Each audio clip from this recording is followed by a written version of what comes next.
sehingga tidak terpikirkan yang lain. Kalau kita mingkem aja, bengong aja, nggak kumat kamit, yang ada nanti kita jadi kepikiran yang lain, kelilingan, pikir utang, pikir apa, begitu ya.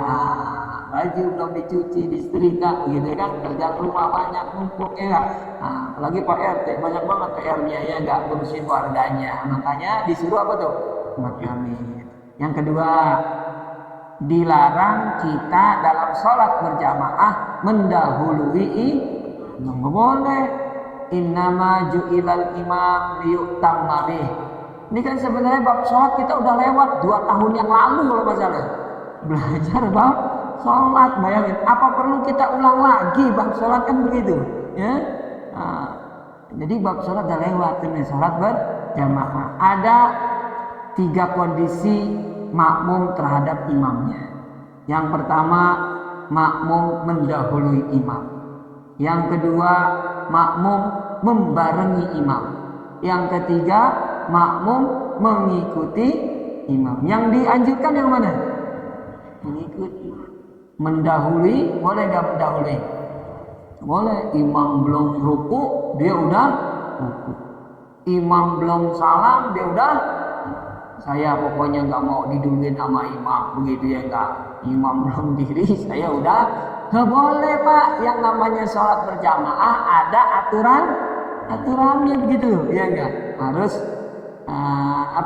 nurut dengan aturan main sholat karena kalau tidak kita nanti kena hukuman sholat berjamaahnya sia-sia.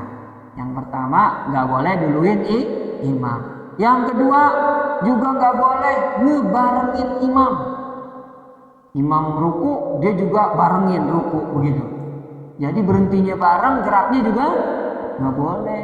Barengin nggak boleh, duluin juga kagak boleh. Yang diperintahkan sholat berjamaah itu kita ngikutin imam. Dan ngikutin imam itu kita bergerak ketika imam mengucap huruf bar. Huruf bar ya 2 huruf sebelum terakhir. Begitu imam mulai sholat takbiratul ihram, Allah. Kita jangan gerak dulu tuh makmum, diam aja tuh. Karena imam masih Allah ya kan. Akbar. Nah pas bar langsung kita tuh Allah. Itu yang namanya ngikutin imam. Begitu. Ada yang kelewat jauh ngikutinnya. Ini juga sebenarnya tidak dibenarkan. Imam udah Allahu Akbar, dia masih diam aja daya enggak, masih baca qul a'udzu birabbin nas, masih baca. Dari tadi kenapa enggak baca, kan begitu. Akhirnya imam udah setengah Al-Fatihah, dia baru, itu juga tidak dibenarkan. Jadi sholat berjamaah ada apanya tuh? Aturan mainnya begitu. Pak Ustaz, saya pengen baca suratnya panjang, tapi imamnya bacanya kuliah ayyuhal kafirun. Pokoknya saya mau baca yang panjang. Gak bisa begitu. Kita lagi sholat kalau pengen baca yang panjang, gimana tuh? Diri. Nanti kalau lagi sholat sunnah sama kok ya. Baca surat di sholat berjamaah, pahalanya 1 huruf 100 kebaikan. Kalau di luar sholat kan 10. Kalau di dalam sholat 100 kebaikan. Mau sholatnya fardu atau sholatnya sunnah sama begitu ya. Kita pengen berlama-lama sholatnya, nanti pas lagi sholat apa tuh? Sholat sunnah gitu. Pas lagi sholat sunnah ya. Mungkin ini sudah terjawab kayaknya ya. Nah jadi seperti itu. Iya itu sama, berarti dia ngikutin, cuma jedanya jauh tadi itu terakhir ya kan. Harusnya ketika imam Allahu Akbar, dia juga ikut bergerak gitu. Itu sunnah yang paling tinggi begitu ya. Sunnah yang paling tinggi, yang paling tepat ketika imam mengucap huruf bar, maka saat itu kita ikut bergerak ya. Itu namanya makmum ngikutin imam, dan itu yang pahalanya sempurna. Makanya kata Rasulullah, ada yang sholat berjamaah pahalanya dapat setengah, ada yang dapat 1/4, ada yang dapat 1/3, bahkan ada yang dapat 1/10. Ada juga yang sholat berjamaah nggak dapat pahala jamaah sama sekali. Kenapa? Karena tadi ya aturan main dalam sholat berjamaahnya tidak dilakukan. Mudah-mudahan ini jadi pelajaran buat kita sehingga ibadah kita jauh lebih baik lagi ya di mata Allah dan tidak mengganggu jamaah yang lain. Amin ya rabbal. Nah, ini kita lagi belajar sekarang bab namanya al-hijru. Seorang dilarang membelanjakan hartanya. Seperti contoh anak yatim, karena sekarang lagi bulannya anak yatim. Hijr. Yang pertama secara definisi al-hijru huwa al-man'u. Hijr itu artinya mencegah. Jadi hijr itu secara bahasa artinya apa tadi? Mencegah. Makanya ada di Masjidil Haram ada kata hijr. Hijr apa? Hijr Ismail. Ini Ka'bah, ya kan? Ada Hajar Aswad kan gitu. Hajar beda dengan hijr. Hajar kan pakai fathah kan? Hajar Aswad. Bukan hajar dihantam teman lagi ya kan? Hajar Aswad batu kalau hijr Ismail bukan batu Ismail. Salah kalau kita paham selama ini hijr Ismail itu batunya Nabi.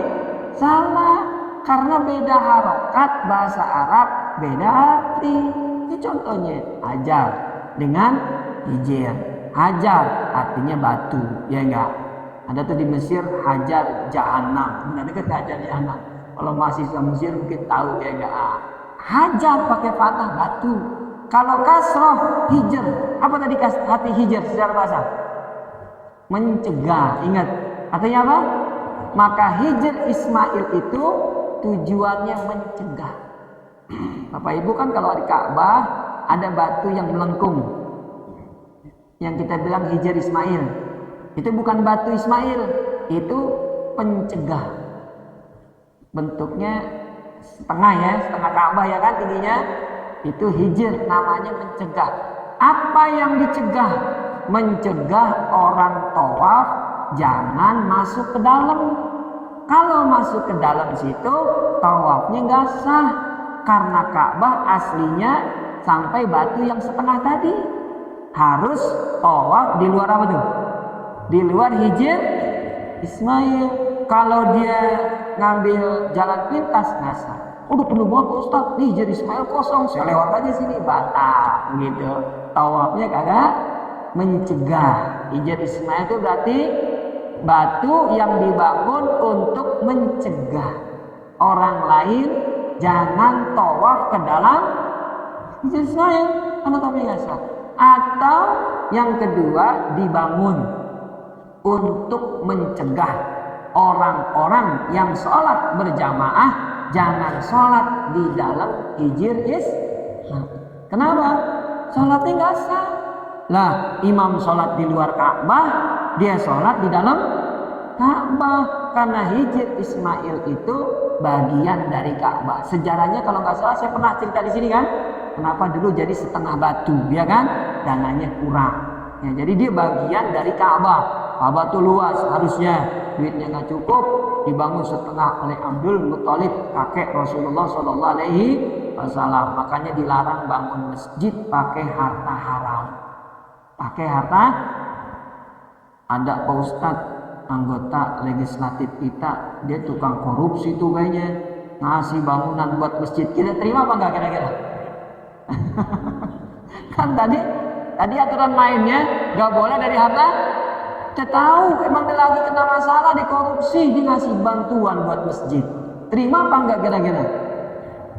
Kata Pak RT nggak usah, duitnya banyak kan soalnya ya enggak. Ya. Kalaupun diterima, jangan buat dalam masjid. Buat apa tuh? Buat toilet. Jangan kasih tahu dia, alhamdulillah Pak saya terima buat toilet ya. Jangan, terima aja. Kita sisihin duitnya nanti nih buat bangun toilet. Jangan yang di dalam masjid. Yang repot kalau dia bawa barang karpet begitu ya enggak. Warnanya merah lagi dari PDIP ya. Itu nggak bisa nolak kalau gitu. Ya nggak bisa nolak ya nggak. Atau biru dari PAN, hijau dari enggak juga sih, enggak juga ya. Enggak dari mana? Nggak ada kan murni pribadi, nggak ada dari caleg gitu ya nggak. Jadi kalau bangun, itu udah begitu ya. Jadi orang yang sholat berjamaah di dalam Hijr Ismail itu nggak sah. Lah imamnya di luar Ka'bah, dia di dalam Ka'bah, ya kagak sah, begitu ya kan? Dia di dalam Ka'bah, makanya ibu-ibu habis tawaf itu disunahin sholat sunnah di dalam Ka'bah, nggak perlu masuk Ka'bah, cukup sholat di dalam Hijr. Itu panjangnya kalau saya nggak salah 8 meter, diameter dari bangunan Ka'bah ke ujung batu itu 8 meter. Tapi yang jadi Ka'bah aslinya cuma 3 meter. 5 meternya itu bukan Ka'bah lagi, ya, bukan di dalam Ka'bah. Maka yang umroh kalau pengen sholat dapat sholat sunnah yang Nabi lakukan di dalam Ka'bah, kata Nabi, sahabat bertanya, ya Rasul, kami lihat kamu sholat di dalam Ka'bah, kami juga mau. Kalau mau sholat aja di Hijr Ismail sama, itu sholat di dalam Ka'bah. Karena Nabi tahu nggak semua kita bisa masuk Ka'bah. Hanya hari ini yang bisa masuk siapa aja kira-kira? Pak RT bisa masuk nggak? Ya, orang-orang tertentu aja ya, kepala negara yang diundang gitu ya, boleh itu. Kalau kita nggak bisa, tapi kita pengen dapat sunnah Nabi, sholat di Hijr, tapi saya ingetin hanya jaraknya 3 meter. 3 meter kalau di sini kemana tadi? Sampai Pak Murtadi itu ya 3 meter. Berarti hanya 3 shop begitu ya. 3 shop. Kalau kita sholat di Hijr Ismail, shop keempat udah dipastiin bukan di Hijr Ismail. Itu hanya Sab'atu Azra ya, dalam kitab-kitab itu Hijr Ismail itu yang masuk dalam Ka'bah itu jaraknya 7 hasta. Ini hasta gini ya. 7 hasta itu kurang lebih 3,5 meter ya, 3 meter dah begitu ya. Jadi setelah itu 5 meter sisanya itu bukan di dalam Ka'bah. Makanya alhamdulillah waktu saya umroh dengan istri itu saya suruh nempel di Ka'bah di depan gitu ya. Kalau udah di belakang bukan lagi Hijr Ismail, harus di depan. Pak Ustadz, kita dulu di belakang ya enggak? Ya udah enggak apa-apa, udah lewat ya enggak. Ntar kapan-kapan umroh lagi ya enggak. Amin ya robbal alamin. Lagi sunnah kan begitu ya enggak. Kalau nggak bisa di Hijr Ismail, sholat di Maqam Ibrahim kan begitu. Kalau nggak bisa di Maqam Ibrahim, di mana aja yang penting masih di masjid. Setelah itu kita sa'i kan begitu dulu ya enggak. Nah kita nggak sholat sama sekali Pak Ustadz, langsung aja sa'i. Ya ini kelewatan lagi ya kan. Tahun depan insya Allah jangan dilewatin begitu ya enggak. Bisa kan minum air zam-zam, sunnah-sunnahnya. Mana Hijr? Hijr itu artinya mencegah. Hijr di Quran ada surat Al-Furqan ayat ke-22, kata Allah, wa yaquluna hijram mahjura. Malaikat berkata kepada pada orang kafir, hijram mahjura, kalian dicegah untuk masuk ke dalam surga. Jadi ada malaikat nanti yang mencegah mereka. Sana, lewat sana, kalian penghuni neraka, nggak boleh lewat jalur ini jalur penghuni surga. Mudah-mudahan kita termasuk nanti di dalamnya masuk surga. Amin ya rabbal. Itu surat Al-Furqan. Juga di ayat yang lain digunakan kata hijr. Kayaknya ada surat Al-Hijr, surat mencegah tuh ya. Hal fi zalika qasamul lizi hijr, surat Al-Fajr tuh ya. Apakah kalian mengetahui ada orang-orang yang memiliki akal? Hijr itu diartikan, ada nggak hubungannya akal dengan mencegah? Ada. Akal ini mencegah manusia untuk melakukan sesuatu yang membahayakan. Makanya Allah gunakan kata hijr di tafsir. Hijr itu artinya akal manusia. Jadi kalau kita punya akal, kita bisa membedakan mana hal-hal yang membahayakan sehingga akal itu mencegah. Jangan lakukan ini, jangan kerjakan ini. Ya kalau udah tahu bahaya masih dikerjain, tandanya dia nggak punya akal gitu. Untuk mencegah, akalnya ada tapi tidak berfungsi seperti biasa atau orang lain. Itu hijr. Sedangkan secara istilah ya, man'ul insan anit tasarrufi fi malihi. Secara istilah hijr ini artinya mencegah orang tertentu untuk membelanjakan hartanya. Pada dasarnya kita kan bebas membelanjakan harta kita. Tanggal 19 saya mau ke Anyer, biarin bawa mobil sendiri kan bebas ya enggak? Saya nggak naik bis misalnya begitu ya kan, bebas. Tapi kadang-kadang ada kondisi seseorang justru dilarang untuk membelanjakan hartanya. Nah, ini definisi secara bahasa dan secara istilah. Dalil dalam Al-Quran ada 3 kali, 3 ayat yang disebutkan oleh Allah orang-orang yang dilarang untuk membelanjakan hartanya. Siapa aja tuh? Yang pertama orang-orang yang mohon maaf safih atau orang bodoh begitu. Maaf ya, orang safih ya. Kata Allah, Bismillahirrahmanirrahim, wala tu'tus sufaha amwalakum. Jangan kalian memberikan orang-orang yang bodoh tadi harta kalian. Harta kita jangan kita kasih ke mereka, gitu. Allati ja'alallahu lakum qiyaman. Yang mana harta tersebut Allah jadikan untuk kebutuhan hidup kalian. Warzuquhum fiha waqsuhum wa qulu lahum qaulan ma'rufa. Tapi berikanlah mereka harta yang secukupnya saja, berikanlah pakaian kepada mereka yang secukupnya saja, dan ucapkanlah ucapan yang baik buat orang tersebut. Ya, jadi di sini ada ayat larangan, wala tu'tus sufa, jangan diberikan harta kepada orang bodoh tadi. Yang kedua di surat An-Nisa ayat 6, kalau di ayat pertama buat orang yang safi, yang kedua ini buat anak yatim. Wa batalul yatama hatta idza balagun nikah. Kata Allah, janganlah kalian memberikan harta kepada anak-anak yatim yang belum balik. Sampai kapan? Sampai mereka balik, sampai mereka melangsungkan akad pernikahan. Artinya dia sudah bisa membedakan mana yang membahayakan dirinya, mana yang menguntungkan dirinya. Yang kedua ini ya, dilarang memberikan membelanjakan harta untuk anak ya, sehingga kalau dia bertransaksi, transaksinya dibatalkan. Transaksinya baik orang yang tadi bodoh atau anak ya. Kadang-kadang ada orang sehat Pak, udah dewasa, karena dia mengkonsumsi misalnya narkoba, jadi bodoh dia. Jadi bodoh. Ketika dia sakau, dia butuh duit, apapun yang ada di rumahnya akan dijual. Dan dijual dengan harga yang murah. Hari ini dia bawa jam dinding misalnya. Jam dinding siapa nih? Udah nih mau jual katanya. Berapa? 20.000 begitu. Jam dinding mahal ini. Begitu.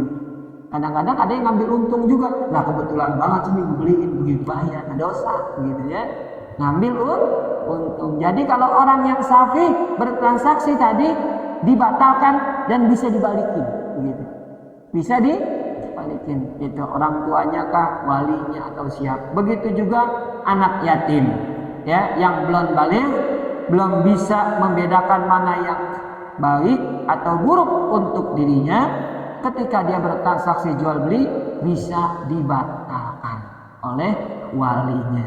Yang terakhir ini adalah orang sudah tua, sudah jompo. Kadang-kadang orang sudah tua, udah jompo juga di dalam Al-Quran dilarang membelanjakan hartanya. Al-Baqarah 282. Kata Allah Subhanahu wa taala, fa in kana allazi 'alaihil haqqu safihan, dan apabila yang berhutang itu orang yang bodoh, au dhaifan, anak kecil, au la yastati'u ayyumillahu wa falyumlil waliyuhu bil adl, atau yang ketiga kata Allah, orang yang sudah tidak bisa lagi mendikte, maksudnya udah tua, udah lanjut usia ya, falyumlil waliyuhu bil adl.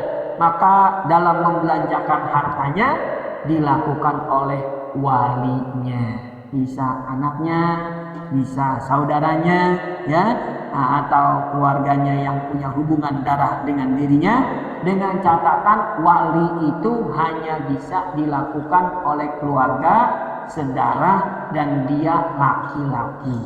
Perempuan nggak bisa jadi wali, harus laki. Bapak kita kan jadi wali nikah. Kalau bapak nggak ada, kakek bisa jadi wali. Kalau nggak ada, saudara tuh abang kita atau adik kita boleh jadi wali. Paman kita jadi wali boleh. Kalau nggak pakai wali maka batal. Hanya kemarin ada yang mengundang datang ke rumah, Pak Ustadz saya mau undang apaan? Mau nikahin janda katanya.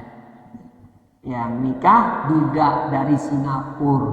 Terus walinya mana kata saya? Walinya tetangga sebelahnya. Nggak bisa kata saya. Wali harus punya hubungan. Bapaknya masih ada nggak? Ada di Jawa Timur katanya. Masih hidup? Masih hidup. Telepon, minta izin, diwakilin sama orang lain. Kalau diwakilin boleh, maka nikahnya sah. Kalau nggak pakai izin sama walinya, nggak boleh, nikahnya batal. Dia udah janda Pak Ustadz, tetap biar janda harus pakai wali, begitu ya. Emang kadang-kadang ada pendapat yang nyeleneh, katanya kalau gadis pakai wali, kalau udah janda nggak perlu wali katanya. Nggak bisa, harus juga pakai wali. Yang penting kita lapor bapak kita infokan, kita kabarin, nanti yang jadi wali ini ya Pak. Oh iya boleh. Kalau dia udah bilang boleh, berarti udah diizinin.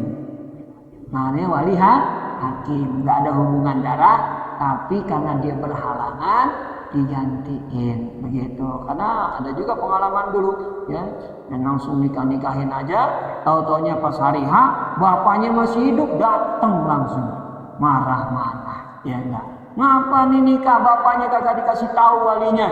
Ustadznya mana?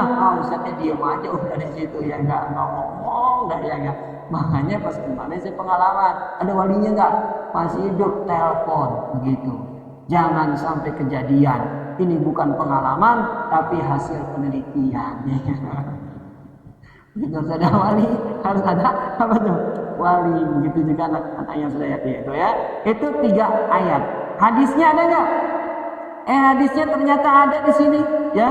Sabata fis sunnatis sahihah. Ternyata Nabi pernah meraktekin sahabatnya dilarang membelanjakan hartanya. Sabata fis sunnah. Ada hadis yang sahih. Anna Rasulullah sallallahu alaihi wasallam. Ini hadis diriwayatkan oleh Imam Baihaqi, diriwayatkan oleh Imam Hakim, dan hadisnya sahih dari Ka'ab bin Malik, juga ada dalam kitab Nailul Autor. Anna Rasulullah SAW, bahwa Rasulullah SAW hajaro ala Mu'az malahu. Nabi pernah melarang Mu'az bin Jabal membelanjakan hartanya. Mu'az, kau nggak boleh membelanjakan hartamu yang ini, kata Rasulullah. Kenapa ya Rasulullah? Wa ba'ahu fi dainin kana alaihi. Nabi nggak boleh Mu'az membelanjakan hartanya tadi, tapi beliau menjualnya untuk membayar hutang si Mu'az. Jadi Mu'az punya utang, ya, dia punya barang. Nabi larang dia menggunakan barangnya tadi. Ini barang saya kuasain ya Mu'az, antum nggak boleh pakai ini. Kenapa ya Rasulullah? Ini saya mau jual, duitnya nanti buat apa? Bayar utang. Ternyata Mu'az punya utang. Kalau dia pakai ini barangnya ke sono kemari, kita nggak tahu, rusak. Mu'az nggak punya harta lagi, hutangnya nggak bisa dibayar karena hutangnya udah mau jatuh Kalau zaman dulu hutang nggak ada lebihnya, cuma ada jatuh temponya. Mau bulan berapa bayarnya? Bulan kedua dah, saya ngutang 2 bulan misalnya gitu. Ngutangnya 10 juta, bayarnya juga. Karena utang piutang itu tujuannya membantu. Kalau zaman sekarang pakai pinjol, ngutang 5 juta, jadi berapa tuh bayarnya? Puluhan juta. Ada yang sampai bunuh diri kan kemarin ya? gara-gara terlilit hutang pinjol.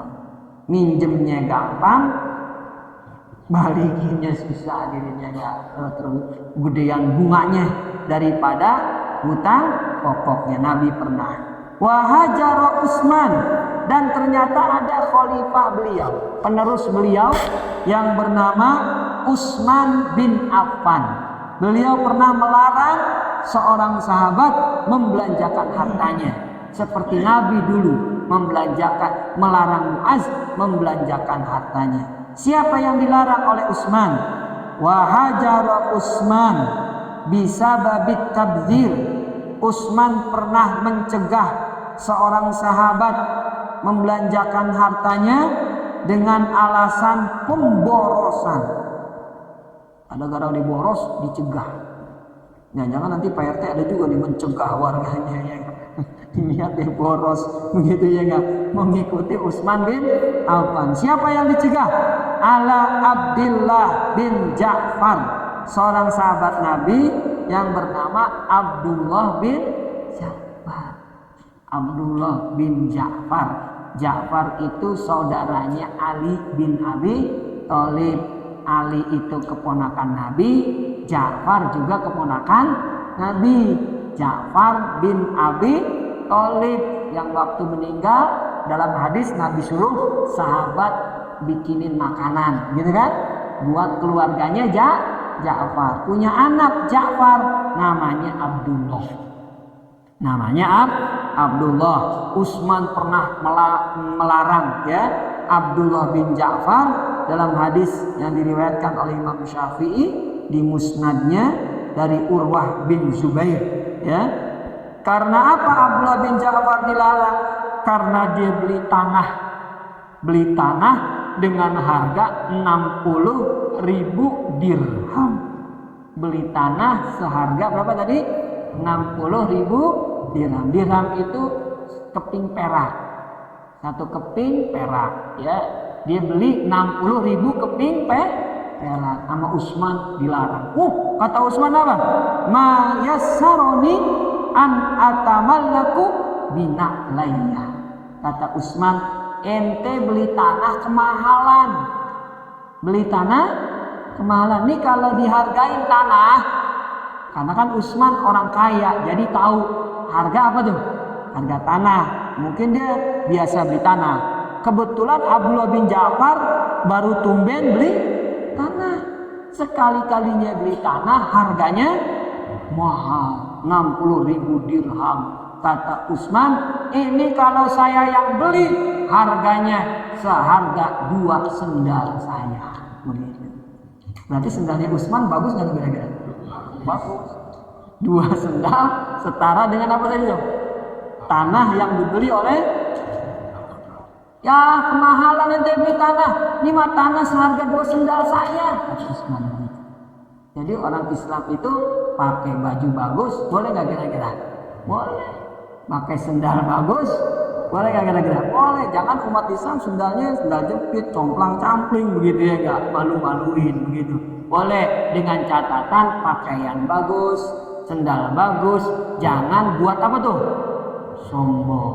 Nggak boleh, ya nggak? Sendal cukup sampai di kaki. Punya cincin bagus banget tuh ibu-ibu ya nggak, emas mahal nggak tuh kira-kira? Boleh pakai, boleh, tapi jangan sampai ke dalam hati. Karena kalau sampai ke dalam hati, nanti yang ada kita iri kalau melihat orang lain lebih bagus dari kita, begitu. Jadi hasad.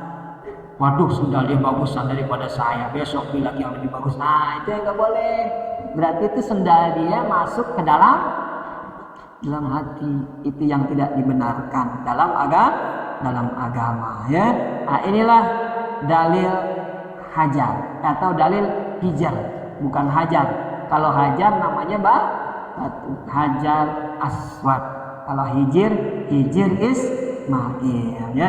Sampai di sini saya rasa cukup pembahasan tentang hijir ya. Jadi kalau ada anak kecil tadi atau orang yang bodoh atau orang yang sudah lanjut usia, dia melakukan transaksi membahayakan dirinya atau membahayakan orang lain atau membahayakan orang orang lain, maka transaksinya tadi bisa dibatalkan dan dikembalikan barangnya, dikembalikan juga uangnya. Seperti yang terjadi pada zaman Utsman bin Affan, itu tanah dikembalikan kepada pemiliknya, duitnya 60.000 dirham tadi dikembalikan ke Abdullah bin Ja'far ya. Nah, itu ya pembahasan tentang hijrah. Ada yang mau ditanya? Silakan, sebentar lagi masuk Isya. Ya. Bismillah. Ya, silakan Bu Haji.